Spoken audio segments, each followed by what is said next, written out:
नमस्कार, मी पंजाब डक हवामान अभ्यासक मुक्काम पोस्ट गुगळी धामणगाव तालुका सेलू जिल्हा परभणी मध्ये जवळपास मध्ये 1 तारखेला 1 तारखे ते 1 जून ते जवळपास 10-11 जून पर्यंत दररोज भाग बदलत पावसाचा सुरुवात होणार आहे म्हणून हा अंदाज लक्षात घ्यायचा।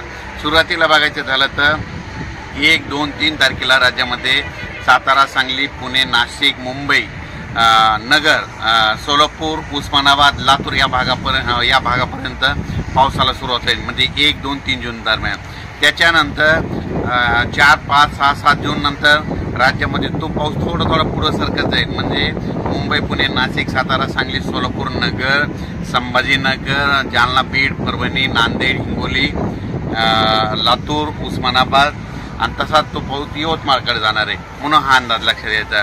त्याच्यानंतर 5, 6, 7 जूनच्या दरम्यानमध्ये तो पाऊस परत आणखीन पुढं म्हणजे सातारा, सांगली, सोलापूर, पुणे, नाशिक, मुंबई, तसेच नगर,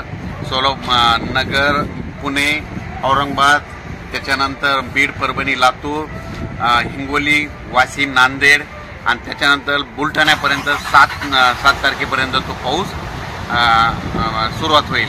त्याच्यानंतर तो पाऊस म्हणजे 7, 8, 9, 10, 11, 12च्या नंतर पूर्व विदर्भ आणि पश्चिम विदर्भाकडे मान्सून पावसाला थोडं उशिरा जाणार आहे म्हणून हे अंदाज